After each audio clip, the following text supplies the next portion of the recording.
Wellness nach Weihnachten. Nach einem turbulenten Jahr sehnen sich Millionen nach Ruhe und Entspannung und finden die Auszeit vom Alltag bei Sauna, Thermalbad und Massage. Ich war richtig froh. Also ich bin hier runter, habe meine Sachen weggelegt und direkt in die Sauna. War wie Weihnachten. Wie Weihnachten, ja. Doch wie geht Wellness in Corona-Zeiten? Wir haben erst mal gelesen, was gibt es hier Neues, was haben die für ein Prinzip. Und da haben wir es ganz schnell entschieden, ja, und die Karte dann eben online gebucht. Wir fühlen uns sicher. Welche Corona-Beschränkungen gelten? Ist zwar schade, dass wir die Augenliste nicht dabei haben, aber wir müssen halt nochmal wiederkommen. Und was macht das mit unserer Entspannung? So ein Wellness-Tag, wo einfach abschalten und die Maske ist ja ein kleines Problem, also eigentlich überhaupt kein Problem. Das ist super. Jetzt bei Ausgerechnet Wellness. Der Wunsch der Deutschen nach Wellness ist ungebrochen, vor allem zwischen den Jahren. Und das Schöne ist, jetzt darf man ja auch wieder. Aber wir sind in einer besonderen Zeit und deshalb möchte ich herausfinden, wie funktioniert Wellness überhaupt während der Corona-Pandemie? Wo müssen wir Abstriche machen? Wo müssen Betreiber Dinge erfinden, um uns Gäste wieder zurückzuholen? Und was macht das mit den Preisen? Das finden wir jetzt heraus in Ausgerechnet Wellness. Wir Deutschen lieben Wellness. Vor der Pandemie machte die Branche in deutschen Bädern, Saunen und Spa-Einrichtungen fast 100 Milliarden Euro Umsatz. Die knapp 5,5 Millionen Sauna- und Dampfbadbesucher pro Jahr und mehr als 21 Millionen Menschen, die sich zumindest ab und zu einen Besuch in einer Wellnessanlage gönnten, ließen die Kassen klingeln. Doch die Lockdowns haben die Betreiber der zahlreichen Anlagen hart getroffen und die Corona-Beschränkungen machen einen Normalbetrieb wie früher heute undenkbar. Das Mediterraner in Bergisch Gladbach. Auf 52.000 Quadratmetern gibt es hier Schwimmbad, Saunawelten, Beauty-Bereich, Restaurants und Fitnessstudio.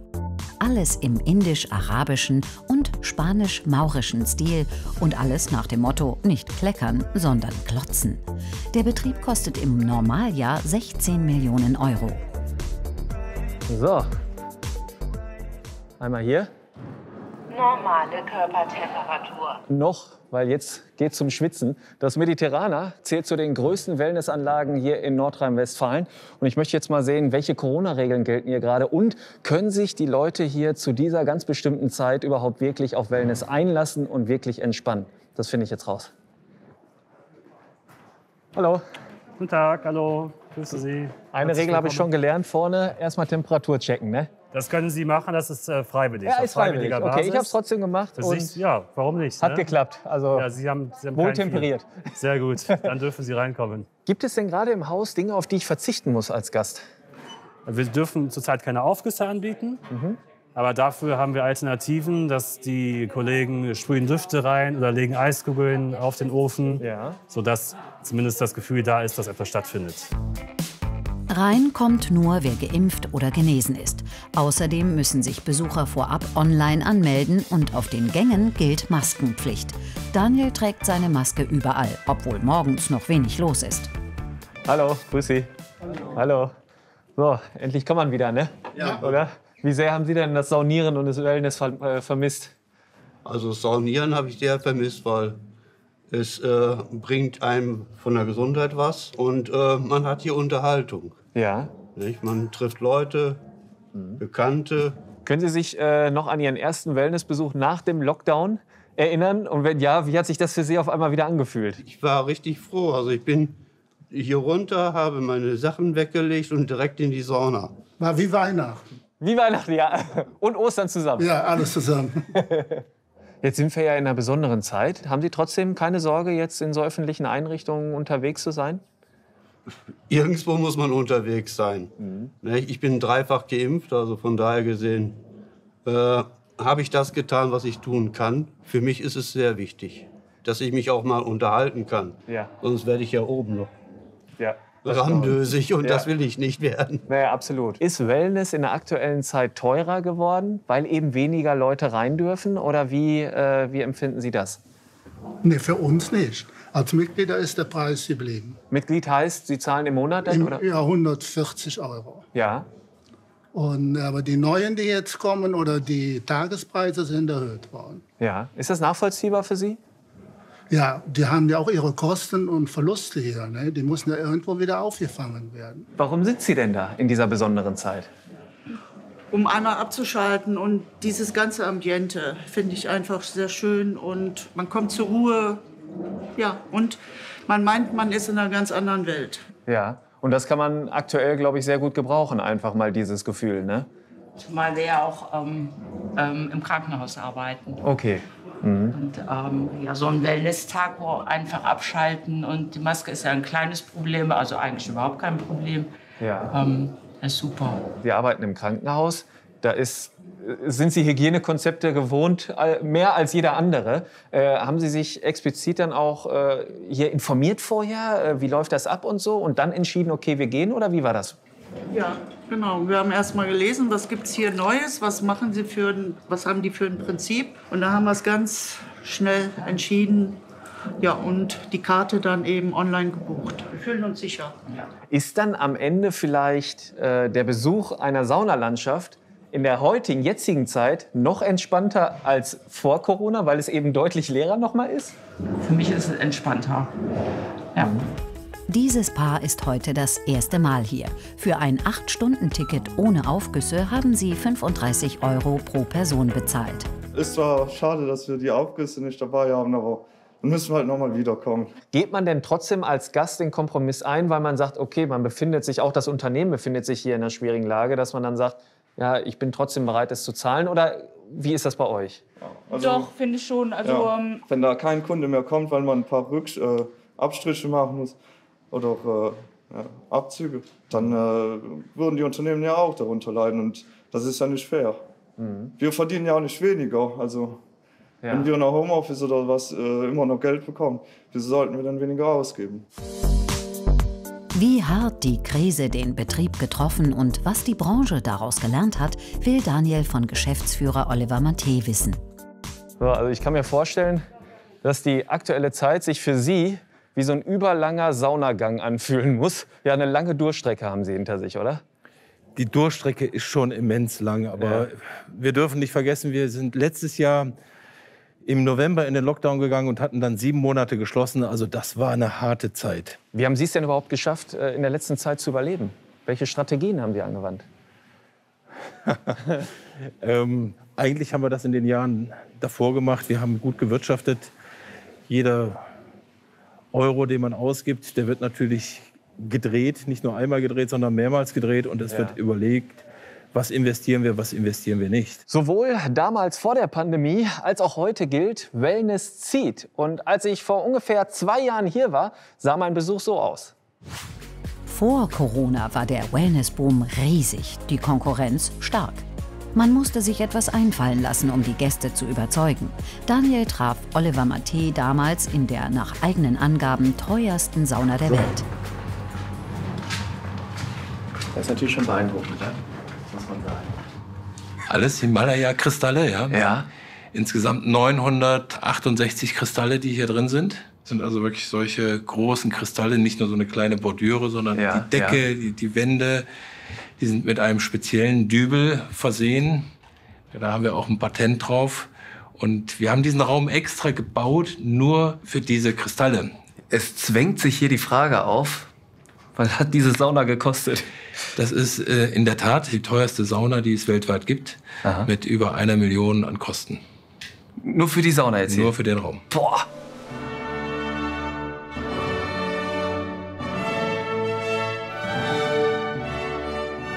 Also 1 Million Euro. Will der Gast immer mehr Superlativen haben, auch in der Wellnesslandschaft? Die Konkurrenz ist nicht die Sauna 10 Kilometer weiter, sondern die Konkurrenz sind auch die Hotels, die aufrüsten, die auch eine ganz andere Kostenstruktur haben, weil sie in anderen Ländern sind. Mhm. Und das sind die Gäste, die wieder zu uns kommen und sagen, ich habe aber in Südtirol, in Italien, da passiert unheimlich viel und da müssen wir natürlich schon mithalten. 400.000 Besucher kamen jährlich nach Bergisch Gladbach ins Mediterraner. Was sie sich einen Tag Entspannung kosten lassen, wollte Daniel von Anja und Dirk Jöndl aus Burscheid wissen. So, Sie lassen sich schmecken, ja? Ja. Gehört auch zum Wellness dazu? Ja? Wie oft gönnen Sie sich so einen Tag hier? 3-mal im Jahr, vielleicht 3-4 Mal im Jahr. 3-4 Mal im Jahr. Ja. Wenn Sie sich so einen Tag Wellness gönnen, mit wie viel Euro rechnen Sie denn dann so für sich? Ich glaube, wir rechnen nicht. Wir rechnen, nein. Nein. Okay. Also ist schon natürlich, gucken wir, wenn es klappt, dass wir in der Woche gehen können. Das ist günstiger wie am Wochenende, durchaus. Aber wir würden jetzt nicht auf den Preis achten, wo wir jetzt sagen, okay, das ist jetzt unser Limit von 100 Euro oder so. Ja. Das würde ich, glaube ich, nicht. Ja. Also wir sind beide berufstätig und man zählt die ganze Woche daran. Ja. Dass man sagt, okay, das war ein super Tag, schöne Erholung gehabt. Wie oft gönnen Sie sich denn so einen Urlaubstag? Wir sind 4-5 Mal die Woche hier. 4-5 Mal die Woche? Ja. Ja? Ja. Aber haben Sie ein Jahresticket oder wie? Ja, ein Dauerticket. Ein Dauerticket. Genau. Okay, was kostet Sie das? Dann monatlich zusammen 275. 275 zusammen. Jetzt sieht man ja auch, nicht nur in dem Haus, sondern generell gibt es auch drumherum immer ganz viele Angebote. Ne? Massagen, Anwendungen und so weiter. Sind Sie da bereit, auch noch mal einen Euro mehr zu investieren zu Ihrer Jahresgebühr? Ja. Zwischen 40 und 80 Euro, das ist also normal. Okay.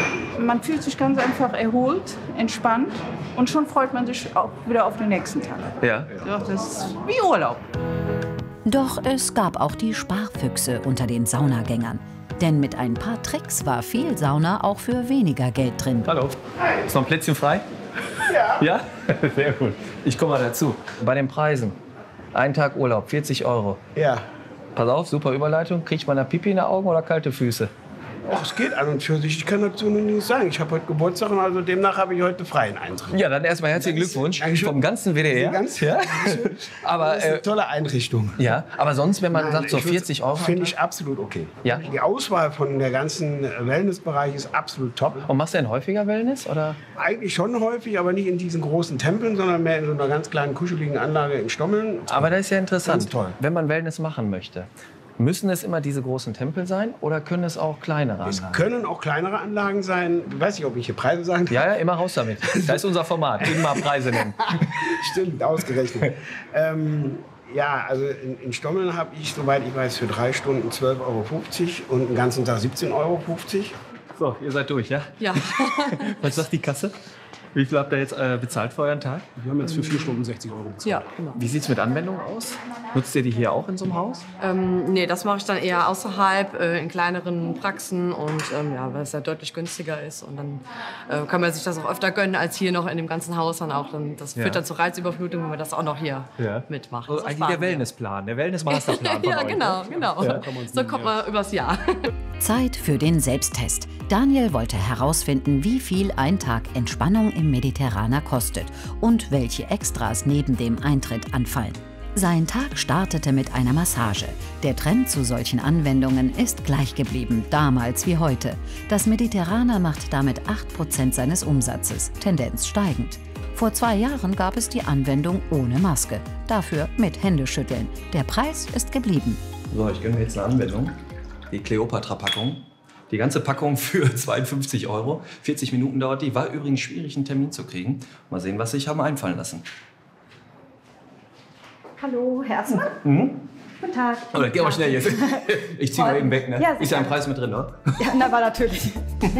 Die Wellness-Tempel ließen sich immer Neues, Ausgefalleneres und auch Teureres einfallen. Mitarbeiterin Kathi Koch behandelte Daniel damals auf einer Liege mit integrierten Luftkissen, die für wellenartige Bewegungen sorgen. Darauf verstreut warmer goldener Quarz. Der wurde vergoldet einerseits für den Anblick und andererseits, weil Gold die Wärme leitet. Ja. Hat eine Temperatur von 45 Grad und da werde ich Sie gleich drin einbetten. Kurze Frage, wenn der jetzt vergoldet ist, kommt da schon mal was weg? Nehmen die Gäste schon mal gerne was damit? Nein, das passiert nicht. Ja, okay. Eine Massage mit Ziegenbuttercreme. Das sollte besonders gut für trockene und sensible Haut sein. Die Verkaufsstrategie ging auf. Die Anwendung war und ist nach wie vor gefragt. Also Massagen oder Anwendungen zu bekommen, ist unheimlich schwierig, wenn man da nicht lange im Vorhinein schon bucht. Ist hier auch so, ne? Ja, das stimmt.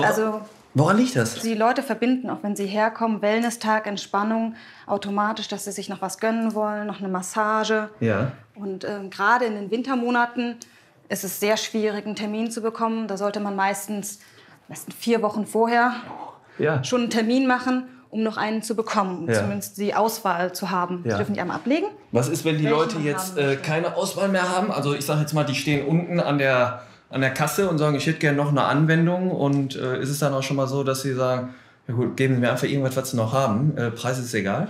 Ja. Ist so. Krass. Ja, definitiv. Entspannungszeit für Daniel.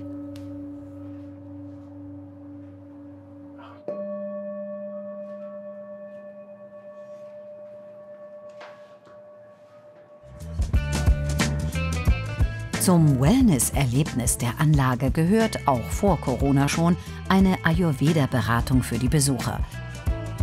Nina Weber entführte Daniel in die traditionelle ganzheitliche indische Heilkunst. So, hier gibt es jetzt was im Preis mit inbegriffen ist. Da bin ich natürlich mit dabei. Gucken wir uns mal an, was es da gibt. Ayurveda ist jetzt das Thema. Hallo. Hallo. Es geht darum, dass wir, das ist im Grunde genommen Selbsterkenntnis, etwas über uns erfahren. Und desto mehr wir über uns erfahren, desto mehr wir über uns wissen, desto besser können wir auch mit all den Dingen, die auf uns Einfluss nehmen, umgehen. Ja, bin ich mal gespannt, was ich jetzt hier über mich erfahren werde. Ja. Die Gäste werden in 3 Ayurveda-Gruppen, sogenannte Doshas, eingeteilt. Vata, Kapha oder Pitta, je nachdem, wie sie den Fragebogen beantworten. Ja, Körperbau, schlank, leicht, zart, gliedrig. Sag du mal, passt das? Sportlich, das heißt wo? Hier, Pitta, zack. Ja. So, Sprache, sehr gesprächig, das wäre... Ist ja, ne? Also, wenn ich das nicht wäre, dann wäre ich hier auch falsch am Platz. Je nachdem, welcher Ayurveda-Typ man ist, passen unterschiedliche Massageformen oder Anwendungen besser oder schlechter. Jetzt kommen wir zur Auswertung. Habe ich was gewonnen? Nee, aber also eigentlich bist du ganz gut durchgemixt, also aber wirklich viel Vata. Und ich denke mal, das hat also einfach mal mit Kreativität zu tun. Ja, ja. Wenn jetzt hier so Sachen rauskommen, ne? Das war jetzt für mich kostenlos. Jetzt mal ganz bisschen böse, ne? Okay. Auch, obwohl wir im ayurvedischen sind. Ne? Ja. Schickst du die Leute dann auch mal gerne so zu einer Anwendung nach dem Motto, ja, ich würde dir jetzt eine Massage empfehlen, ein bisschen runterkommen, kostet dann 50 € oder so? Weil ich frage mich, warum ist das jetzt kostenlos? Da muss ja irgendwie auch ein weiterer Sinn oder ein wirtschaftlicher Sinn wahrscheinlich auch dahinter stecken, oder? Also ich denke, das ist Dienstleistung. Okay. Ne? Und ich glaube, dass also auch den Gästen das Gefühl gibt, dass sie sich hier wohl, die kriegen wirklich was geboten. Mit Sicherheit kann man auch massagetechnisch was machen, wobei der Grund ist eigentlich, dass wir so ein bisschen die Gäste neugierig machen wollen für unser Haus. Daniel folgte der Neugier und probierte im Restaurant ein für ihn passendes Ayurveda-Gericht. So, ich bin der Vata-Typ. Habe ich gelernt. Ja, dann herzlich willkommen. Ja. Ich würde Ihnen eine Salsa herstellen aus Avocado. Muskat ist für Sie wichtig. Wir werden auf Pfeffer verzichten bei Ihnen. Ja. Weil für Sie ist wichtig, dass Sie ein bisschen ausgewogene Ernährung haben, zur Ruhe kommen beim Essen auch und nichts auf Scharfes, nichts auf Chili beißen dürfen. Individuelles ayurvedisches Essen samt Ingwertee für 19,80 €. Der Preis gilt auch heute noch. Durchschnittlich gaben die Gäste 10 € in der Gastronomie aus. Hinzu kommen je nach Lust und Laune noch Zusatzkosten für Anwendungen. Daniels Kassensturz nach einem Tag Wellness vor der Pandemie. 40 € Eintritt, 52 € für die Kleopatra-Massage. Die Mittagspause kostete 19,80 € und Parken nochmal 2 €. Machte für den Urlaubstag damals 113,80 €. Zurück im Hier und Jetzt. Zwischen Daniels Besuchen liegen 2 Lockdowns. Was ist seitdem passiert und was hat sich an den Preisen geändert? Als ich vor knapp 2 Jahren bei Ihnen war, habe ich für das Tagesticket 40 € bezahlt. Ich habe jetzt mal online geschaut, jetzt sind wir bei dem Tagesticket bei 48 €. Das heißt, Sie haben 8 € dort aufgeschlagen. War das notwendig? Ist das weiterhin notwendig? Musste man das haben, um zu kompensieren? Warum haben Sie sich dafür entschieden? Was Sie gerade berichten, ist nur ein Teil der Medaille. Wir haben unsere gesamte Preisstruktur verändert. Wir haben festgestellt, dass die meisten Gäste zwischen 4 und 8 Stunden bleiben. Und das 8-Stunden-Ticket ist preiswerter als vorher das Tagesticket. Das 8-Stunden-Ticket kostet 35 €. Früher haben Sie unter der Woche fürs Tagesticket 40 € bezahlt. Ja. Und trotz Verlusten hat das Mediterraner die Schließzeit genutzt und weiter investiert. Wir haben etwas ganz Besonderes. Wir haben nämlich die ganzen Wände mit Muschelkalk bearbeitet. Ja. Und dieser Muschelkalk, der kommt aus dem Atlasgebirge. Und da hat man vor 2000, 3000 Jahren hat man schon die Zisternen mit ausgearbeitet. Und das Wasser ist in diesen Zisternen nie schlecht geworden. Warum? Weil der pH-Wert eben dementsprechend hoch ist. Ja. Ein Virus, Bakterien, die halten hier auch nicht dran. Haben wir tatsächlich auch aus den Überlegungen heraus sich dafür dann jetzt entschieden? Genau. Ja? Genau. Okay. Ja, was haben Sie investiert, obwohl gerade kein Geld reinkam? Ja, hier sind schon 150.000 € reingegangen. Haben Sie gerade eine Vollauslastung in der Phase oder in der Möglichkeit, die Sie überhaupt anbieten dürfen? Vor Corona hatten wir eine Auslastung, die ging bis 770 Personen. Aktuell sind wir bei 400 Personen. Können Sie so noch längere Zeit überleben oder wäre das gar nicht möglich? Wir sind ja jetzt im Dezember und Dezember ist unsere High Season. Also von Oktober bis Ostern ist unsere High Season und im Moment verdienen wir kein Geld. Wir fahren eine Nullnummer, das ist, wenn wir Glück haben, immer eine schwarze Null. Wenn wir uns weiterentwickeln wollen, dann hoffe ich, dass bald Licht am Ende des Tunnels ist und da rechnen wir natürlich mit dem Frühjahr. Außer viele Nerven, ne? Was hat denn Corona Sie am Ende jetzt gekostet bis heute? Bis heute hat Corona uns 5 Millionen gekostet. Dank staatlicher Hilfen und Kurzarbeitergeld konnten die Verluste etwas gemindert werden. Erstes Fazit. Auch wenn heute weniger Menschen das Haus besuchen und auf Aufgüsse verzichten müssen, die da sind, genießen ihre Auszeit nach wie vor und zahlen dafür auch nicht mehr als vor 2 Jahren. Ortswechsel. Aachen hat eine der ältesten Bädertraditionen in ganz NRW. Vor Corona besuchten mehr als 3,5 Millionen Deutsche häufig eine Therme, über 28 Millionen hin und wieder. In Aachen geht das seit Anfang November wieder, nach über einem Jahr Pause. Vor der Pandemie war ich auch schon in den Carolus-Thermen hier in Aachen. Und damals war das große Thema, wie kann man die Besucherströme regulieren, weil das Bad eben sehr beliebt ist. Heute bin ich wieder da und ich stelle mir die Frage, gibt es noch die großen Besucherströme und wie haben die Thermen hier die Pandemie überhaupt überlebt? Hi. Hallo. Ich müsste einmal den Impfnachweis und den Personalausweis sehen. Das ist einmal der Impfausweis. Achso, wird abgescannt. Jawohl. Zack. Ja, super. Und dann einmal Personalausweis. Ja, wunderbar. Ja? Gebe ich Ihnen einmal die grüne Münze. Wie reagieren denn die Leute hier, die Gäste? Sind die das mittlerweile gewohnt oder sagen manche immer noch, was soll der Quatsch? Nee, also bis jetzt durchaus positiv. Ja. Also die wissen ja von überall her, dass man es mittlerweile so machen muss. Alles klar. So, wir haben Eintritt frei. Wir dürfen rein. Sie dürfen rein. Viel Spaß. Danke. Die Therme baut immer noch um. Dafür gibt es 20% Rabatt auf den Eintritt. Im Haus gilt 2G, deshalb müssen keine Masken getragen werden. Daniel entscheidet sich trotzdem dafür. Er trifft Geschäftsführer Björn Jansen und will wissen, wie der Betrieb die Krise gemeistert hat. Vor knapp 2 Jahren waren wir ja schon mal im Gespräch, haben uns getroffen. Da sah es hier aber noch ein bisschen anders aus, ne? Was ist hier passiert? Ja, wir durften ja nicht mehr öffnen und mussten die Zeit nutzen. Wir haben rund 7 Millionen investiert. Ja. Und ja, ich denke mal, das war für uns Fluch und Segen gleichzeitig, weil wir hätten sonst nie investieren können. Ja. Dazu musste das Bad geschlossen werden. Aber das hätte man sich ja sonst auch gar nicht leisten können. Ne? Wir haben normalerweise über 1000 Besucher pro Tag gehabt. Ja. Und jeder Tag Schließung, der wäre wirtschaftlich gar nicht zu vertreten gewesen. Und jetzt mussten wir schließen. Aber Sie sagen schon zu Recht, das wäre wirtschaftlich nicht zu vertreten gewesen. Jetzt stelle ich mir Folgendes vor. Man hat 1,5 Jahre keine Einkünfte, investiert aber 7 Millionen Euro. Wie ist das möglich? Also wir glauben daran, dass es auch eine Zeit nach Corona geben wird. Die Frage ist nur, wann die kommt. Ja. Und wir mussten investieren. Wir sind seit 20 Jahren am Netz. Wir hatten über 7 Millionen Besucher. Und so ein Bau, der 365 Tage im Jahr geöffnet ist, der braucht einfach auch mal Zeit, um durchzuatmen. Ja. Und wir haben das Geld in die Hand genommen, weil wir daran glauben, dass sich die Leute auch irgendwann wieder nach Entspannung und Erholung sehen. Ja. Auf der einen Seite haben wir die Investition von 7 Millionen Euro, haben Sie gerade gesagt. Auf der anderen Seite ist einiges weggebrochen. Was hat Corona Sie gekostet am Ende?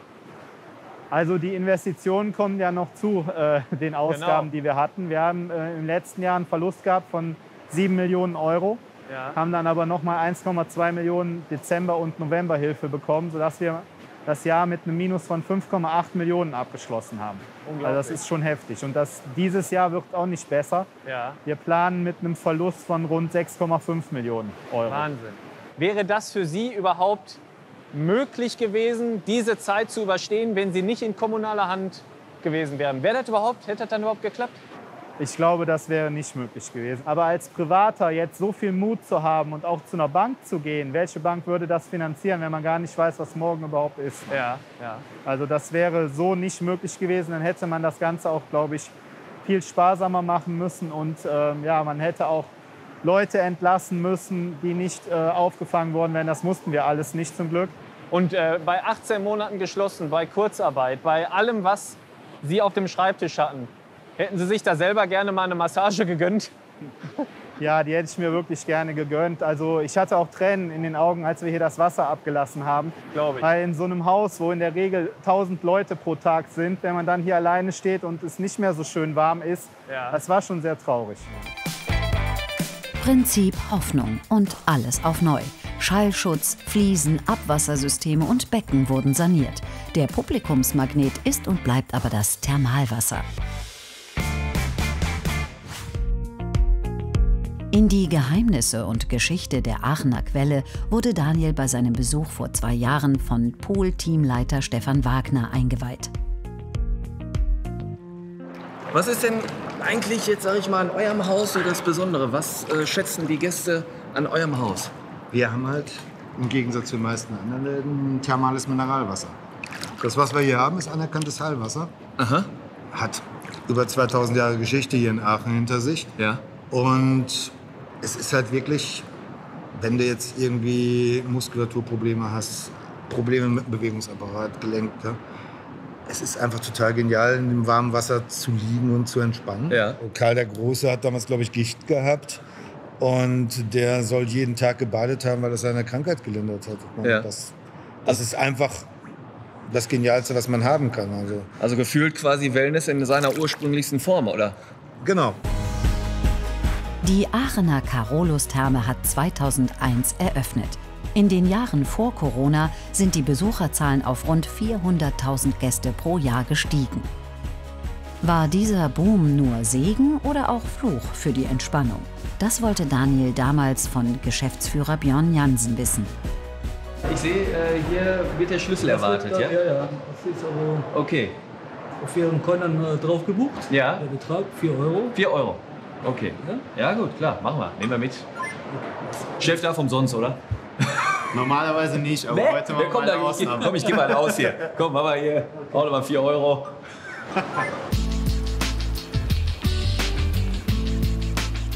Was erwartet uns hier? Ein Tag am Meer. Ein Tag am Meer. Mit dem Tag am Meer. Relaxen mit salzhaltiger Luft und Meeresrauschen.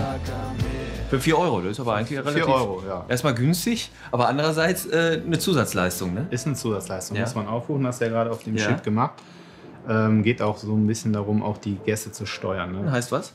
Ja, wir haben ja nur 7 Plätze und wenn man das kostenlos macht, dann hat man einfach das Problem, dass man zu Stoßzeiten einfach zu viel Zulauf hat und deshalb kostenpflichtiges Angebot, da kann man ein bisschen den Zulauf regulieren. Ja, okay. Ja, am Meer liegt man ja auch gerne, ne? Sollen wir uns einmal hinlegen, ja? Gerne.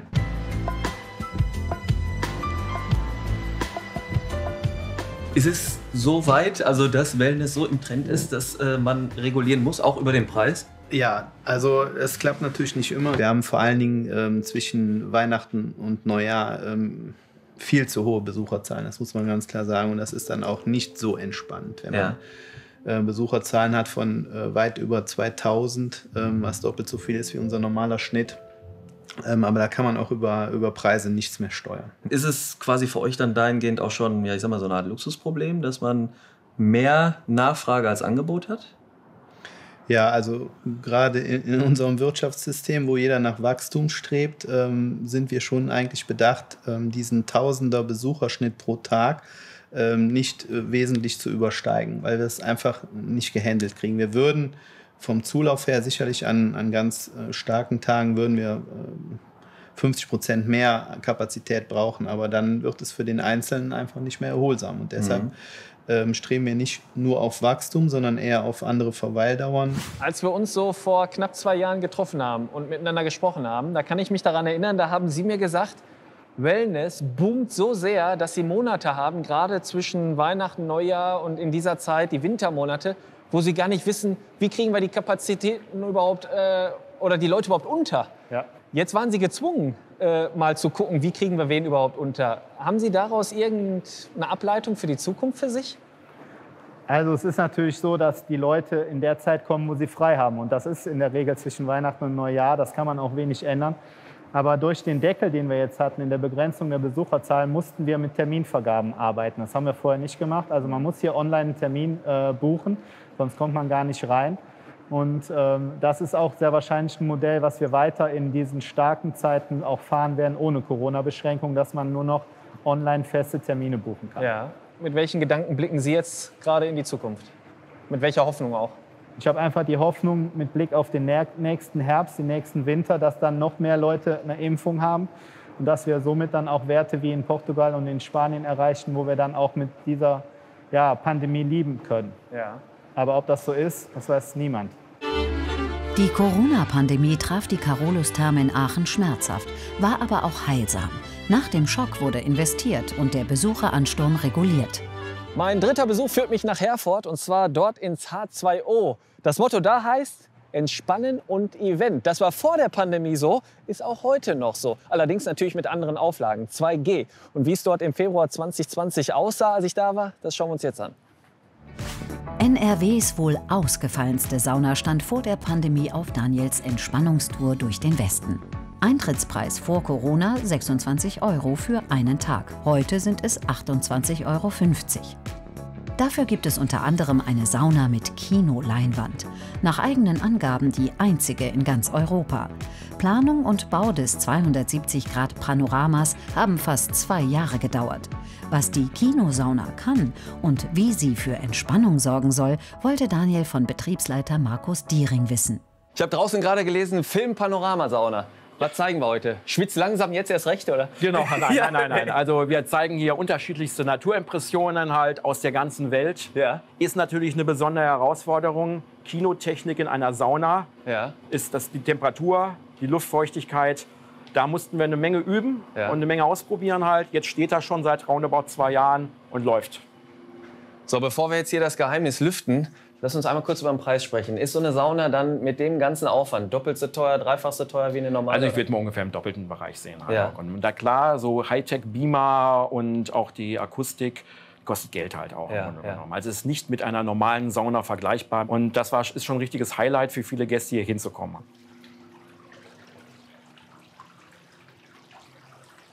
Das ist natürlich schon cool, muss man sagen.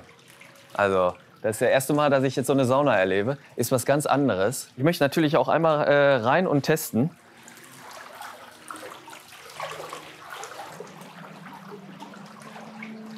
So, jetzt fängt es an zu brennen hier. Also die wechseln ja auch immer, ja? Die wechseln immer. Ja. Warum sagt man, wir wollen anders sein als andere? Muss man das sein? Ist wahrscheinlich eher die richtige Frage. Ob man es muss, weiß ich nicht halt. Aber auf jeden Fall ist es, wie gesagt, wichtig zu sagen, für unsere Gäste immer mal wieder neue Impulse zu setzen halt auch. Und natürlich ist es auch ein schönes Marketinginstrument zu sagen halt nach außen hin, so etwas gibt es in der Form halt nicht in Deutschland. Also ist es ein Alleinstellungsmerkmal. Und gerade auch im Markt ist es wichtig, halt Alleinstellungsmerkmale zu haben, gar keine Frage. Ja. Verändert sich der Wellness-Gast? Hat es sich über die letzten Jahre verändert? Der Wellnessgast verändert sich halt, aber in unterschiedlichste Richtungen. Das macht es für uns als Betreiber manchmal nicht ganz einfach zu sagen. Es gibt die Wellnessgäste, die einfach Ruhe haben wollen. Es gibt aber auch erlebnisorientierte, gerade junge Gäste zu sagen, die etwas andere Erwartungshaltungen heutzutage an eine Sauna haben, als vielleicht halt früher es gewesen ist, vor 20 Jahren. Heutzutage ist das Thema Erlebnis immer wichtiger. Ja. Dann lass uns noch ein bisschen mehr Erlebnis anschauen. Gerne. Die Kinosauna ist nur ein Beispiel für das ausgefallene Konzept des Herforder H2O, mit dem auch jüngere Gäste angelockt werden sollen. Ein weiteres Beispiel: Eventaufgüsse mit Musik und Lightshow in der Sauna. Saunameisterin Stefanie Albin hatte für Daniel einen Crashkurs als Disco-Saunaboy vorbereitet. Körperkontakt und Wedeltechnik, vor Corona noch kein Problem. Ich muss ja wirklich sagen, ich habe höchsten Respekt vor euch. Wenn ich mal in der Sauna sitze und denke, boah, ich kann schon nicht mehr und ihr hier vorne anfangt zu wedeln, ich bin mal gespannt, jetzt darf ich es mal selber erleben. Ja, es wird nicht spannend und spaßig. Ja, glaube ich auch. Wird nicht ganz einfach. Okay. Mit dem Mittelfinger und dem Daumen hältst du dann einfach das Handtuch fest. Okay. So, ja? Genau. Und dann gehen wir, ich brauche noch ein bisschen Platz. über den Ofen und nehmen einfach die Luft mit und können sie so in der Saunakabine verteilen. Okay. So, jetzt bist du dran. Ja. Ja, das sieht schon ganz gut aus.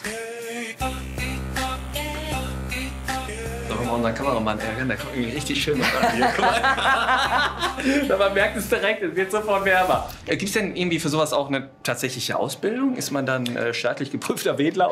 Es gibt beim Deutschen Saunabund einen Kurs, 14 Tage. Und dort kann man dann die Saunameisterprüfung ablegen. Okay. Der Lehrgang kostete rund 1.000 €. Aufgüsse finden unter 2G auch trotz Corona statt. So, Steffi, jetzt haben wir in Sachen Event und Entertainment noch mal einen draufgesetzt. Ja, hervorragend. Was passiert jetzt? Ja? Was passiert jetzt? Jetzt gehen wir tatsächlich in die Schausauna, in die Waikutus. Ja. Und gießen mal so ein bisschen was auf mit Musik und Licht und. Also das volle Programm. Ist denn jetzt einfach nur Spaß angesagt oder ist auch doch eine gewisse Professionalität gefragt? Ja, natürlich. Die möchten dann, wenn ein 2-Sterne-Aufguss ist, möchten sie auch ihre 2 Sterne Intensität. Ja. Wie viele Sterne haben wir jetzt hier? Was machen wir? Also das ist ein Showaufguss bzw. ein Erlebnisaufguss. Da sind wir dann immer locker bei 3 Sternen. Da. So, jetzt aber 3 Sterne, volles Fund. Geht's los, okay? Ja, jetzt Alles geht's klar. los. Okay. Im Juli 2022 soll hier die Deutsche Aufgussmeisterschaft stattfinden. Hallo zusammen. Bauch einziehen, Fernsehen ist da. Hallo. Schön, dass ihr mitmacht. Ich darf heute einen Hula-Palu-Aufguss für euch machen. Viel Spaß.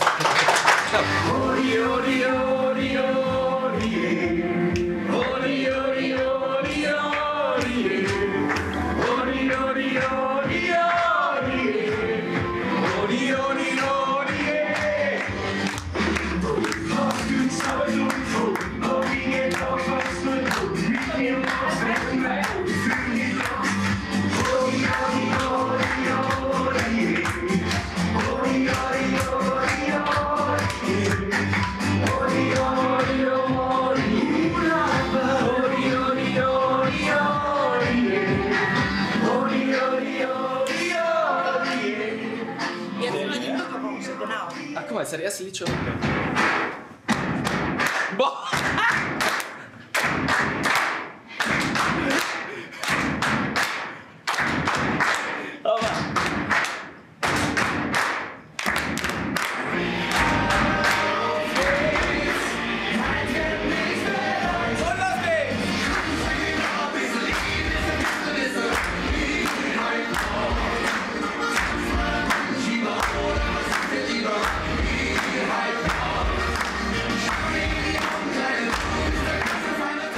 Hat's euch denn gefallen?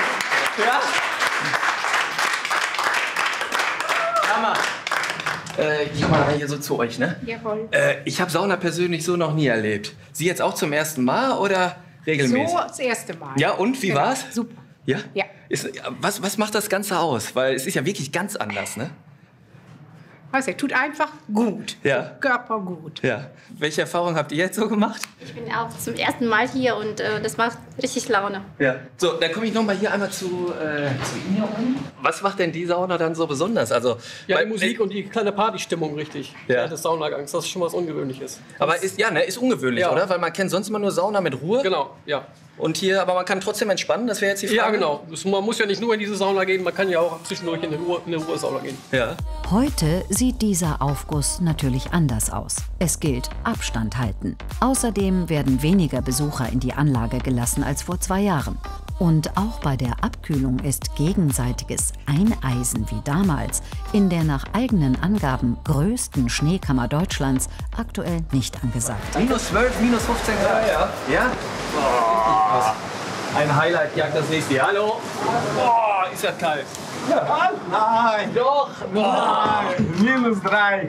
Boah. Minus 30 so kalt. Das wäre noch besser. Ja, noch besser, klar. So. 3, das ist. Aber der ist natürlich schon enorm. Da habe ich so auch noch nicht gesehen. Was macht denn das Ganze noch für dich aus? Also, weil hier ist ja schon das Ganze etwas anders angegangen, das Thema Wellness und Erholung. Was ist hier anders? Also hier ist zum Beispiel so, ich kann mich im Aufguss unterhalten mit meinen Leuten, die ich kennengelernt habe hier. In anderen Saunen ist beim Aufguss immer ruhig. Okay. Und das macht so ein bisschen Lockerheit aus. Ja, ja klar. Gut, dann ist man. Also das wird auch mal ein Witz erzählt oder einen Spaß gemacht. Ja. Das ist schon. Also Wellness ist dann auch am Ende, ich sag mal, Kommunikation, mit Menschen in Kontakt zu kommen und Leute kennenzulernen. Genau, auch so wahrscheinlich. ist es. Ja. Mhm. Okay. Ja, zum Ende noch mal einmal mutig sein.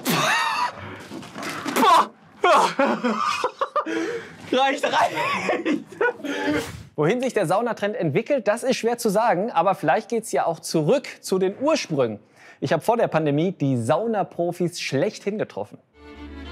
Finnen.